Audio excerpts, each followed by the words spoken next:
You're listening to Prosperity Report, Love and Money Podcast, the relationship podcast that helps you feel more confident financially and romantically. We do this by giving you actionable ideas to help you stop comparing and start repairing your mindset, your money, your relationship, and your life. I'm your host, Kanae Corder, best-selling author, international speaker, hypnotherapist, and financial therapist. Let's grow with the flow together. Enjoy the show. This episode is brought to you by my free Money Mentality course. Learn your money personality and how you can reach your full financial potential. Have you ever heard messages like, money doesn't grow on trees, we can't afford it, or money can't buy happiness? Neither can poverty, but there's no quote about that, right? Society has imprinted messages in your brain, and they're affecting you and how you handle money. Maybe you're a spender, maybe you're a saver, or maybe you're a hero, saving all the people around you with your money. You can find out by taking the free Money Mentality course. This free course will help you determine how to stop the negative behavior you have with money, how to continue doing the positive things that are working for you, and how to start doing new things, new behavior that will help you reach your full potential. You'll gain clarity, connection, and a community of achievers just like you. Thousands of people have already taken this course. Join us so you can learn your money mentality. It will be the easiest, most informative course you have ever taken. It's free, so the only investment is an investment of your time, which I know how valuable your time is. So I've made the course impactful, full of value, so you can get back more than you put in. And there's a free gift at the end. So go, check it out, and start reaching your full potential today. Go to kanaecorder.com/money-course. It's a small investment to make a big impact on your life. Again, that's kanaecorder.com/money-course. Take the Money Mentality course, gain clarity, connection, and a community. Go to kanaecorder.com/money-course. I'll see you there.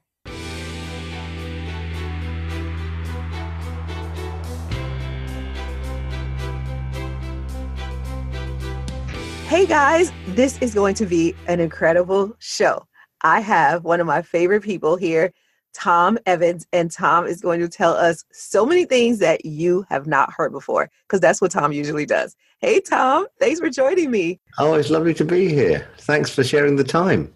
You are welcome. So I didn't do a big introduction in the beginning because I want to kind of let this unfold. This is the same way that I got introduced to you. My relationship with you started about 2 years ago. And over the last 2 years, we've grown closer and closer together. And the more time I spend with you, the more I learn. And so I thought it'd be cool to, rather than tell the audience all about you, to let you do some unfolding. You tell us a little bit about you. And as we answer the questions and kind of have our conversation, then they'll get to discover you the same way I did. How about that? Sounds good to me. Okay, great. So this is a question that I ask every guest. What is your idea of prosperity? I think my idea of prosperity is having enough. There's a character in Charles Dickens' David Copperfield called Mr. Micawber. Do you know him? I don't. Yeah, Mr. Micawber. And there's a thing that he says is that income 20 shillings, that's like £1 in Old English money. Expenditure 20 shillings and sixpence equals misery. Income 20 shillings, expenditure 19 shillings and sixpence equals happiness. So it's just having more than you need all the time, but not a massive amount more, not trading in debt, not working on the credit cards and that sort of stuff, just having enough. And also in parallel with that, giving out a lot as well. Yeah. Because that's how you can always have just enough. And this is actually a philosophy I used to use with my financial clients. we have the golden goose, and as the goose lays the eggs, you eat the eggs, but not the goose. And let's say the golden goose laid quite a few eggs, like it just laid eggs, and you can't even eat them all before they go rotten. So you have to start giving them away. So that is such a great way to look at it. And you just pulled it like kind of together, because this is a philosophy that I've used over the years. But the way you've explained it is, yeah, just like that, just having enough, which allows you to give, which then flows back to you and you'll have more. That's it. And there's another phrase I must share with you. My dad, who's an Irish Catholic man, he left school at 14, started working at 14. And he said to me once, he said, Tom, never lend anyone more money than you can afford to lose. Yes. Yes, that is so true. Your father is a smart man. He is. It's funny because that happens a lot. Like people lend money and it's money that they need to get back. And so really, it's not likely that you're going to get it back, though. It's so not likely that it's going to come back that you really do have to look at it as a gift, because it's not likely that it's coming back. That's for sure. So yes, thank you for sharing that idea of prosperity. Now, I've taken your time course on Insight Timer, and I probably didn't say the title right, but you have such a breadth of knowledge of time and the brain and just so many subjects. How did you get so knowledgeable? Well, the course is called The Art of Timefulness. I love playing with words. I love making up I love it. pseudo words that don't exist and stuff like that. And my background's engineering. So I was a television engineer, BBC television engineer for many years. And I didn't get into meditation until my mid-40s, when someone said, you look really, really stressed. And like you, I said, oh, don't be stupid. I haven't got time to meditate. I can't make my mind go quiet. But I persisted. And then I noticed that my relationship with time started to change. I noticed on the days that I invested 10 minutes meditating, I had a much better day. So I got that 10 minutes back many, many times over. And if I didn't have time to meditate, I seemed to be pushing water uphill. So I went and studied some metaphysics, some neuroscience, not officially, did some hypnotherapy. I learned how to get into the trance state. And I learned something very, very fundamental. And this was in a book on quantum physics, funnily enough, by Amit Goswami, who's been on my podcast since then. It's great where you read a book and someone becomes your hero. Then they end up being someone you've interviewed, and I met him in person. We become friends. And in the book, it says something about thought. If you try and follow the direction of a thought, you lose its content. And if you follow the content, you lose its direction. And our brains are singular in their nature. We can have one thought at a time. So you're thinking about the past or thinking about the future, you lose focus on the now. And what meditation does, it's not all about having no thoughts at all. It's just about changing your relationships with thought. And it teaches you how to have a quiet mind, not just in those formal 10 minutes when you meditate, but also throughout the whole day. And when you've got a quiet mind, not only are you better at the task in hand, and time seems to get all stretchy, but you notice coincidences. So you become luckier. Absolutely. And people say, why are you always landing on your feet? And all these coincidences and serendipities, they're passing past everybody. But so many people with that busy mind just miss them. If you go into London, I don't commute that much nowadays, but occasionally I go into London, deliver a talk or a workshop and that sort of stuff. And everybody's looking down. Everybody is looking down at their devices. As they're walking along, they're looking down. Nobody's looking up. And when you see someone looking down, you can tell they're in internal dialogue, they're in internal chatter. So then we've got to look up and get that brain going to be quiet, and then we'll have a completely different day. That is so true. I've been known to not have a good memory. And I notice that my memory is worse when I am looking down, like I'm in my phone or I'm in thought, which I used to be in thought a lot. So I wouldn't remember. Like I could pass by something several times and I'm like, I've never seen that before, even though I've gone the same way because I wasn't really conscious. I was in my head. That's the way it works, yeah. Yeah. So you and I are similar in I study metaphysics, and I actually started studying metaphysics really young, around 15 years old is when I first got introduced to it. And then I got away from it and then I went back in. And lately, within the last 3 years, I've been studying neuroscience, and the brain is just so fascinating. So I know that during your timefulness course, you talk about the brain and the different parts of the brain and how it relates to time. Can you talk a little bit about how your brain sees time? Well, the ancient Greeks knew this intuitively. They had two gods, the gods of Kairos and Chronos. And the word chronometer comes from Chronos, and synchronicity comes from Chronos as well. And Chronos was the god of the earth, and Kairos the god of the heavens. And so when we're in time, we're kind of tuned into Chronos. When we're out of time, we're into Kairos time.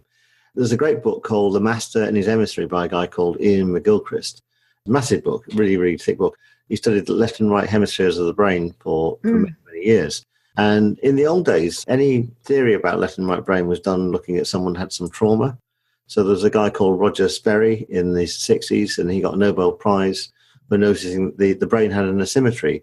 And as a result of his work, we had this urban myth that came out that the left brain is logical and the right brain's creative. It's a generalization and an urban myth. What they can do now is they can actually anesthetize a whole half of a brain in someone that's well and say, how do you feel? Or just a part of the brain. So they're getting great knowledge now about what different parts of the brain do to how we're feeling and how our relationship with time are feeling.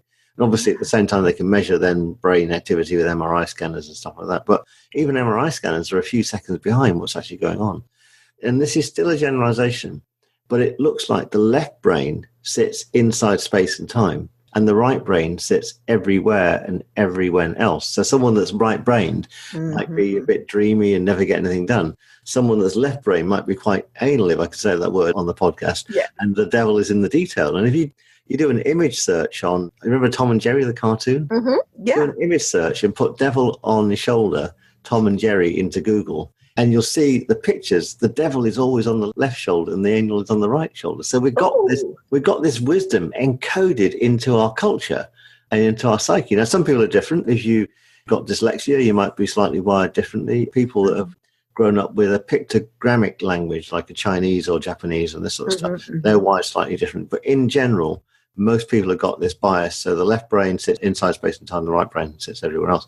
When you get the whole brain working together, which you do in meditation, you go into this state I call EMT, extended me time. And that's when time seems to stretch so you can get more done in less time. And there's a few techniques. There's a technique in the course that I got, and there's a free meditation on Insight Timer called Getting in the Zone that teaches you this breathing technique.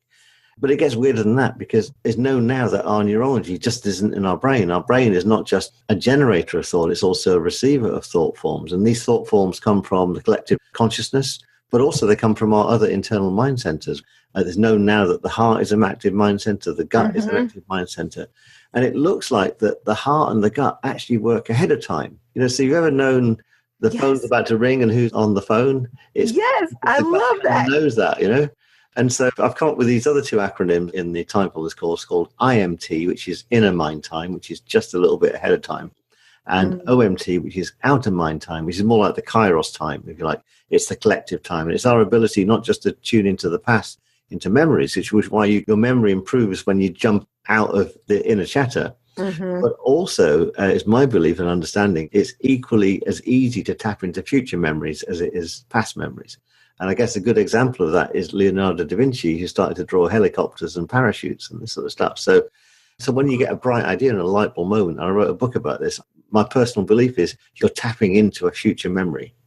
And the light bulb moment comes inside space and time in less than a second. It's almost like you jump out of time when it comes in. Yes, it's so good. Tom, I would not lie to you. Your light bulb moment changed my life. So I have been messing around with this Prosperity Club, exactly what it needed to be, my messaging, how many courses, if they don't take the Prosperity Club, where do I send them if they're not ready? Like, it's just been jumbled in my brain. And then that light bulb moment, I think it might have been day 6 or day 7, when I did that, it just like all came together. And it was like the movie A Beautiful Mind. I have like this whiteboard in my office. I took out my marker and I just started writing everything down after I finished that meditation. And it just all felt like a map. It just all mapped out. And I was like, Tom is brilliant. Thank you so much. Well, I'm glad it worked out. I can't wait to see what comes out of that. Yes, it was beautiful. And I was so thankful, let me tell you, because it had been jumbled up in my head. Like, I know I had something. I'm like, I got something and I deliver it right now, but inside my brain, I knew it wasn't exactly what it needed to be. So I was adjusting it and adjusting it and adjusting it. And finally, I got it all written down and mapped out. And what a relief. Yeah, because the perfect version of you in the future knows the solution. Yes. So it might sound a bit strange. It might just be really active imagination or super imagination. Mm-hmm.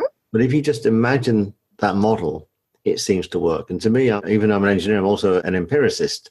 So I like to test things out, and it's great to hear it's worked with you as it's worked with me and many other people too. Yeah. Yeah. And I will tell you that I was surprised, but I was also open at the same time. I was like, I don't know. I've been trying to figure this out for a long time. Like, why would today be the day? But sure enough, it was. It just kind of happened and it all clicked. Let me tell you something which is an observation. It's only an observation. And it's this, is that what I love about the Insight Timer courses is that my course is 10 meditations, 13 minutes, 33 seconds long each. That's a fixed length of course. Now I've got this feature called audio answers where a student can ask a question and I come back with an audio answer. And already the audio answers are bigger than the original course. So it's a course that just keeps expanding and expanding and expanding. And what I noticed is that several men, and this is not to denigrate them at all, because I really appreciate them asking the questions because it tests me. And several men came back and said, what proof have you got for this? And I said, well, actually, I've got very little proof. I've just got observation. I'm an observationalist and empiricist. But what I have noticed is if you doubt that it works, it stops it working. Oh. And I noticed it was all men who slightly doubted it works, not women. And the women tend to be slightly more intuitive and just trust it works and it seems to work. Yeah. And so I still would leave myself open to scientific exploration. If anyone wants to put my head inside an MRI scanner, I'll be very glad to give it a go because I'd love to understand more about it too. Absolutely. I'm with you. I'd love to understand more about it too. And I'm a bit of a brain nerd like you. I'm still learning and I've learned more and more in the last 3 years. But I find to be also true because it's sort of like it works if you work it, that statement. So if you are putting up a block to it, it can't move through. You have stopped the energy. It can't move through because what we're talking about is energy and the energy just moved faster than time. Yeah, and also remember, if you have one thought, then that thought blocks another thought. So if you have a thought that, hey, this doesn't work, that will block any possibility of it working. Just exactly. by the nature of the human mind. Yeah, because the mind wants to protect you. And in order to protect you, it has to prove you right. Sure. So it says, oh, let me help you out. I'll prove you right. I'll keep this from happening. Now, the only time where I see doubt get overrode or overwritten, whichever way you're supposed to say that, is in hypnotherapy. Like I tell my patients all the time, you don't necessarily have to believe in hypnotherapy for this to work. I can get down into your subconscious brain. All you have to do is give me permission to go there. Like if you give permission to try it out, you can say, I don't think it's going to work, but I'll give you permission. That is really all the brain needs is that little bit of permission to observe, like you said, because really that's what's happening. The brain is just observing, in this case, the past. Most of the time in hypnotherapy, therapy can go to the future too. A lot more times it's the past. And so if you give the brain just that little bit of opening, it'll open up and allow for healing to happen, even with doubt in there. For sure. And even more so with things like past life regression. So you always say it doesn't matter if it's true or not if we've had past lives. But if you imagine that we might have, and it can help you in the present, then that's good enough for me. Yes, exactly. Mm-hmm. So true. See, I want to shift just a little bit because I told you this is the Love and Money podcast. So we've talked a bit about wellness and the brain, and we're going to go back to that. I want to bring in a little bit of love and money in there, starting with the money, because we talked about prosperity. When you think about money and wellness, and also when you think about money and time, you know how they say time is money? Mm-hmm. So have you given any thought to how those connect or how time is money? I wrote a really good blog several years ago called Clocks of Money. And it's to help coaches and therapists and accountants and solicitors who exchange their time for money.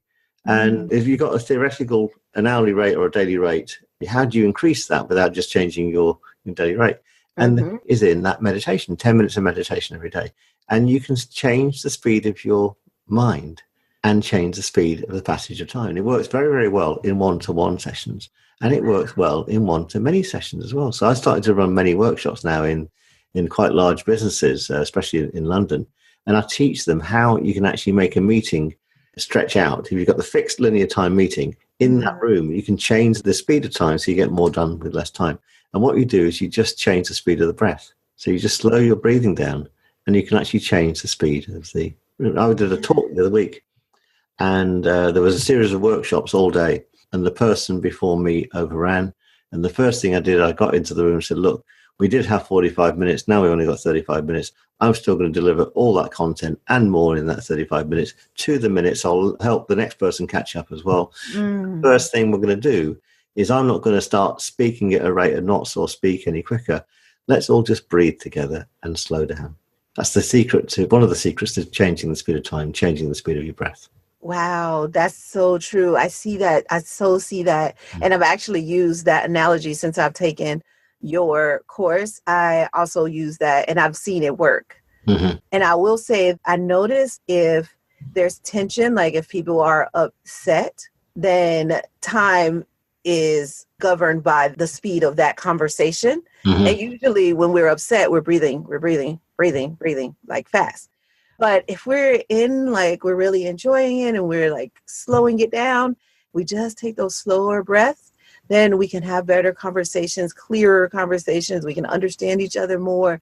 So I definitely get that connection that time can create more money, because if you have more time essentially in the universe that we work in, then you could have more money. Exactly. So I might have a one-to-one session with somebody and they say, oh, that sounds amazing, Ty. It sounds like we were here for ages. But right behind me in my therapy room is a backward clock as well. So it really freaks people out and it changes their notion of linear time because the clock, the second hand was going backwards and stuff like that. That is so awesome.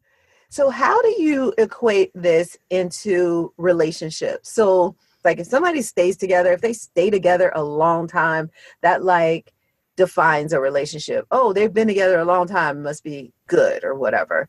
How do you define time in our relationships? Is there any connection there? Yeah, I think there is actually. I've been with my partner for 35 years. We were 17 years together before we decided to get married. Wow. Yeah, and I wrote a book a few years ago called Mindful, Timeful, and Kindful. The flow of the book is like kind of a mantra, really, in a way to be. Yeah. And mindfulness, the practice of mindfulness meditation, seems to lead to more time. And when you've got more time on your hands, it gives you more time to be kind, to be kindful. It does. Now, here's the thing. I was raised up a Roman Catholic, so you're given the original sin when you're just a baby and all sort of stuff, which is just absolutely nonsense and all that kind of stuff. And also you just had to serve others first before you. And in my model of kindfulness, it kind of inverts on its head. If you're in an aircraft and it depressurizes, you're told to put your oxygen mask on first. So when you want to be kindful, you're kind to yourself first. And a great way of doing that is giving yourself that 10 minutes of me time every day. Then it gives you more time to be kind to others. And that's great in a relationship, of course. Yeah. And then what happens? The universe is kind to you and to everyone around you in return. So it goes like full circle. Yes, that is so true. I could so see that. And I do agree that when you slow it down, when you have more time, you are nicer. Like when people are in a rush, that's when they're like most frustrated and then they're mean. Yeah, they say, don't they? You want something done, give it to a busy person. Right. Yeah.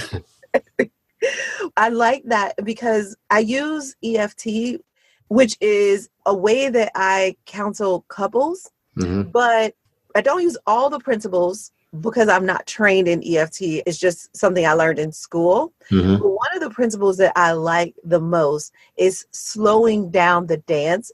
And Sue Johnson is the creator of EFT. And what she has is this innate idea that if you slow down the dance being the pattern that you create all the time. So in me and my partner, every time he wants to move slowly and I want to move fast, and we always get into this argument about hey, you need to hurry up. And I'm like, it's just like that dance, slow that dance down. Because what is happening in this moment and how do we shift it? And so one of the things that I teach couples is to slow down the dance. That's And I beautiful. do that by saying, I feel and I need, right? So I feel like, if I use the example I just used, I feel like we're going to be late because we're moving so slowly. And because we're moving so slowly, it makes me a bit anxious because I really want to be on time. I need to feel comfortable that you want to get there on time and that we will get there on time because that is important to me. And if you could slow it down rather than saying, you're moving too slow and come on, we're going to be late. That is not kind energy. It's That is not, not no, not at all. And a subtle shift is, rather than thinking about being on time, just thinking about being in time with your partner. Yes. Thank And you. I've got to say, you ladies know more about this than us men because you're tuned to the natural cycles much more than we are, specifically the natural cycle of the moon. Mm-hmm. Yeah. Which is great that we are, but at the same time, we can get too attached to that natural cycle. Mhm. So that creates that divisiveness because we are in that cycle and we're not bringing our partner along with us. Yeah, you've got to understand, at least a third of the planet doesn't work to the Western universal time system. Mm. So, you've got Islamic time, you've got Chinese time clocks, they're all different. Some of these are 13 moon times as well. The Judaism has a different time as well. So they have to work to that time clock that works culturally and also to GMT, UTC as well, right?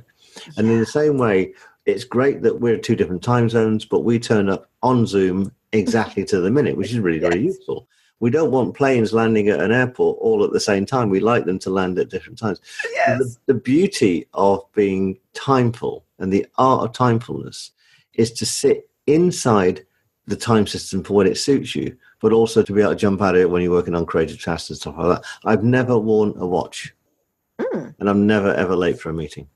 Wow. Obviously, there's clocks all around us, so I do look at clocks as a clock on the phone and stuff like that, right? Yeah. But I respect also the time of other people, Mm. So I'd rather be early because I can always fill my time I'm early and not be late for other people. I like to be prepared for everything. So when this person was overrunning the other day, I was there ahead of time, but I didn't waste time. And, I was doing something in that time, always using the time, even if it's just to meditate. Yeah, that is so awesome. I'm so glad you said that too. Respecting other people's time and you rather be early than be over. I heard Oprah Winfrey tell this story where she was interviewing, I want to say it was Eckhart Tolle or like Thich Nhat Hanh, whoever it was one of the like great guru types. And she kept them waiting because she was late. And she apologized and she said, I am so sorry for keeping you waiting. And his response was, I wasn't waiting. I love that. I wasn't waiting. Right. Because he was whatever, meditating or, he was conscious of where he was at the moment. And it wasn't in waiting because waiting would have put him in the future. Absolutely, yeah. Yeah. Yeah. I thought that was so beautiful. And I took so much from that. I was like, oh, yeah, I love it. I like it. Mm-hmm. So I want to bring something up to you that happened. And this happened years ago, but maybe you can explain it. So, and I'm sorry I'm putting you on spot, so don't feel like you have to answer. But one time in my life, I was moving so quickly that all the clocks in my house sped up by about 10 minutes. And Tom, this really happened. I didn't do anything. I didn't move them. All I know is my energy was moving so quickly that the clocks, every single one of them, sped up. And my mom, she's kind of a nerd like me, and she was like, what is going on with the time-space continuum in your house? And I was like, I don't know. All my clocks sped up. But that clearly is a message. I know it's a message. This was so many years ago, probably 15 years ago, before I really got back into this work. So I didn't even know what to do, nor did I know what was going on. It was like a mystery to me. Well, the way that happens, time doesn't exist without consciousness. So in my book, Managing Time Mindfully, the first quarter of it talks about how time began. So when you haven't got a self-aware consciousness, time doesn't exist. We create it consensually together. We created something. So we created something that's really useful, right? But seconds, minutes, hours, weeks, and months don't exist in nature. Right, exactly. The only thing that ticks to the second is the thoughts of someone watching the clock. Mm, So if you change your thoughts, the clock can change too. mm. And that's what you did in that. Yeah. When I'm in those meetings where I slowed time down, when I had that individual, that guy that was late, he was running late, I just changed the speed of time in that room. So without having to speed up my words, I still got all the content delivered, and I had time for a 5-minute meditation as well. So What? there you go. Ah, Then when you jump out of that, then you jump back into collective time again, which is great. So the art of being timeful is knowing how to jump inside time and then outside time and flipping between the two. so this kind of ties our courses together Correct. Yeah. because Control the Controllable, is my course, and you would think you have no control over time. Mm-hmm. That's what we're taught, and we're like a slave to time, as you mentioned in your course, but you do have some control over it. You just have to learn or be trained how to utilize that control or that management over time. Yeah, and it gets even more esoteric and weirder than that. You can change the past, and you can also tap into the future as well. Oh my gosh, we have to have you back on for those two. I think that's a longer discussion, isn't it? That's another conversation, obviously. But you can heal the past, and then that can instantly heal someone in the present, and you can tap into the future and get information from the future, which can really help you today. And the more that you imagine that that's true, and these future versions of you specifically in the future start sending messages back. And one of the things I teach in one of my courses is how to tap into the future version of you who knows the words you haven't written yet. So you can actually get a book sent from the future back to the now, which is great. It saves a lot of time. Yes, I teach something like that too, Tom, with my patients. It's so awesome because a lot of times people come with confusion when they come to therapy. It's a lot of confusion, and they just want answers. So then I send them to their future self, because a lot of times they're asking for answers and they don't even have questions yet. So they don't really even know what the question is yet. So I'm like, okay, no worries. You don't have to know the question. All you're going to do is go to your future self and say, what do I not know now that I need to know to get through today? That's very wise. Also, the big caveat here, you can't just tap into the future and get the lottery results, because in the future, you haven't won the lottery. That's true. Okay. If, however, you do tap into the future and get the lottery results, that's because in the future you were going to win the lottery. We're going to win. Yeah. Absolutely. I still get that. You can save yourself a lot of money by not placing money in the lottery because you weren't going to win it in the first place. It'll tell you whether you're going to win or not. Yes. So thank you so much it's so much information, and I get that a lot of it, for a lot of my listeners, this will be the first time they've ever heard anything like this. So what would you say is the easiest way, or I don't know, I don't like to use best way, but what would you say to someone who is hearing this for the first time? How do they embrace this more? Don't buy The Art of Timefulness on Insight Timer. Listen to some of my free meditations. Listen to some of your meditations, some of the other 2,000 guides on there. If you've got a phone in your pocket, you've got an Android or an Apple phone, it's a free app. It will always be free. There is some paid for content now, but that's always going to be optional. So you've got a meditation guru in your pocket if you've got yourself an Apple phone or an Android phone. So meditate 10 minutes every day. If you're really, really busy, meditate for 20 minutes every day. Yes. Okay. Yep. Great start. I totally agree. That is great. Yep. Thank you for that. So the last question that I typically ask on the show is, what is the best marriage advice you've ever received, or the advice you wish somebody would have told you? That's a great question. I think the key to a good marriage is falling in love with the same person every single day. Now, the nature of marriage, obviously, sometimes the sexual nature of marriage changes over time. Lovely idea to do a date every week, always go on a first date every week, all of these practical things. But I like to surprise my wife with things that she didn't think were coming, some nice little surprises. And remember, when you first fall in love, you kind of fall in lust as well, don't you? There's lots of that kind of stuff going on. It's to do that stuff all the time. Imagine that you just met for the first time, and what can you do to surprise somebody in a kind of nice way? Small little treats, things that people haven't thought of. And also, we have a lot of laughter. We're always laughing, we're always joking, we're always winding each other up and stuff like that. And also, sometimes you've got to be the person that the other person wants you to be, you know. So it's not play acting, it's not to be someone you're not. But a lot of my clients call me Dumbledore, you know, out of Harry Potter. Yes. But my wife calls me Dobby the house elf. What is that? Dobby the house elf is Harry Potter's little elf, is his little servant. Oh, So yes. my wife at the weekend, she doesn't want a Dumbledore, she doesn't want a wizard, she wants a house elf. So I'm the house elf. Got it. That is so good. Yes. Exactly. Yeah. So be the person the other person wants and needs at that time. And then flip it to the energy not going all the same way. Yeah. So true. And then especially for servers like you and I, like therapists and, you know, doctors or whatever service you do, you tend to want to service your partner in that way. And they may not want that guru, so to speak. They're No, yeah. I've learned a long time ago, don't do any of that stuff inside the family because it just doesn't work inside family and close friends as well. Yeah. Thank you so much, Tom. Pleasure. Thank you. So I know you said for people to go into the Insight Timer, take some of your meditations, mine, all the others. But what if people say, I specifically want to know more about Tom and connect with you like I have? Oh, that's right. Well, I've got a very simple website. It's tomevans.co, just .co, not com or .co.uk, just .co. It's got my books on there. Just published my 16th book. I'm working on my 17th book right now. Got loads of meditations, courses, talks, and that sort of stuff. Not so much mentoring, right, one-to-one mentoring right now, only because I've got some situations going on with the family.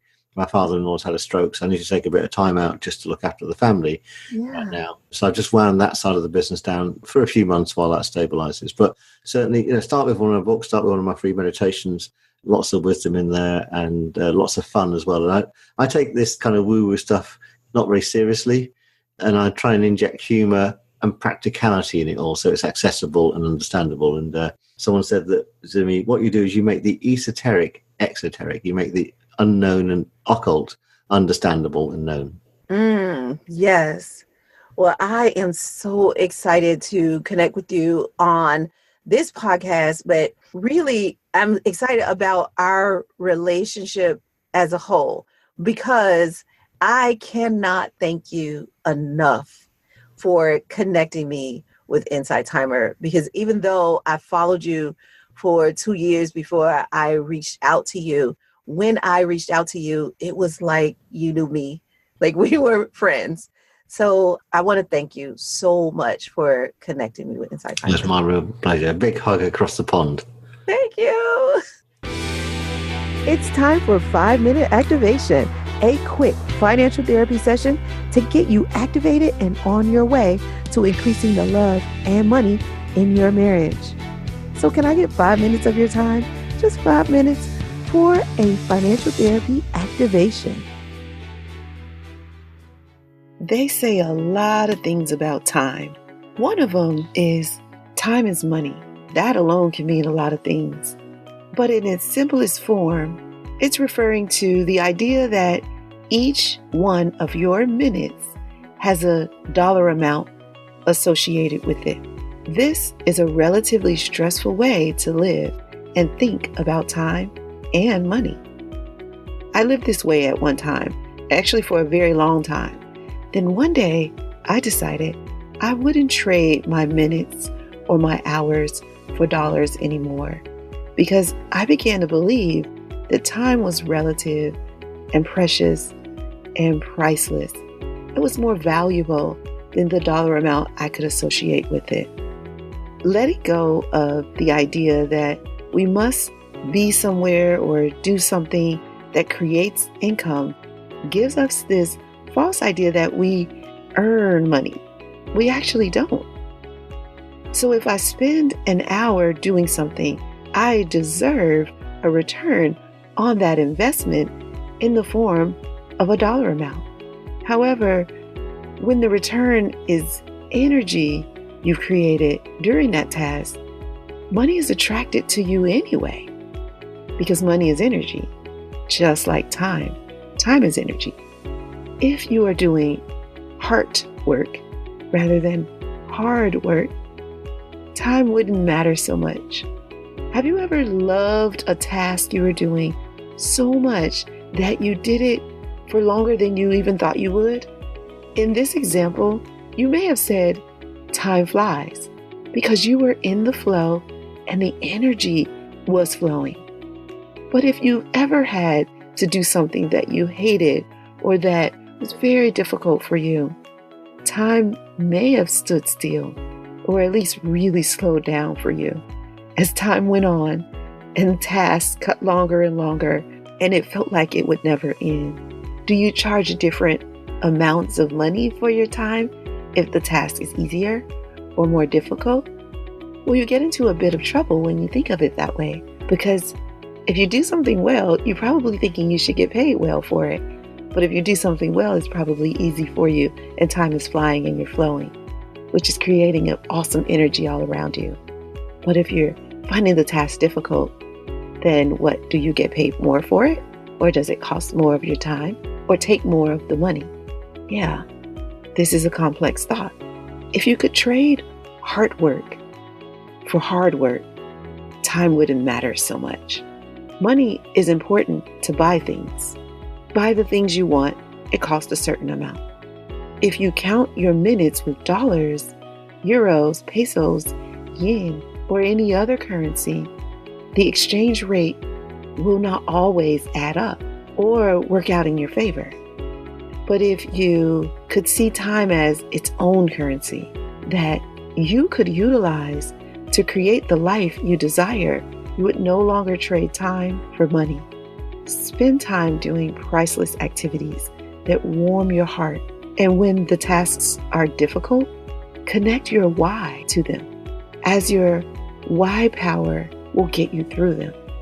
When you see time as energy, you begin to grow with the flow, and time will stand still, and you'll feel like you're doing hard work instead of hard work. So if you use the term time is money, really give some thought to what you're saying. Maybe time is money is a great saying or phrase, but if we really break it down, time is energy. And energy is priceless. We can't put a dollar amount on time because you can't put a dollar amount on energy. You're worth so much more than any dollar, euro, peso, yen, or any other currency. You and your time are more than money. Your energy. Enjoy the energy. Enjoy your time. And that's our 5-minute activation for today. See you next time. Hey guys, thanks for listening. If you want more love and money conversations, subscribe to this podcast. Also, tell your friends about us. I'll see you next episode. But in the meantime, head on over to KeneQuarter.com for more tips, tools, and resources. And go ahead and leave us a comment if you like. We'd love to hear from you. This show is not to replace professional counsel. The best advice comes from a professional you know. The topics discussed in this podcast are general in nature and are for entertainment and informational purposes only. We encourage you to meet with a professional to discuss your specific situation, whether financial or therapeutic. That's all for now. I'll see you sooner. Remember, no matter what anybody ever tells you, you can have wealth in all of its forms. Believe it, and you will soon see it.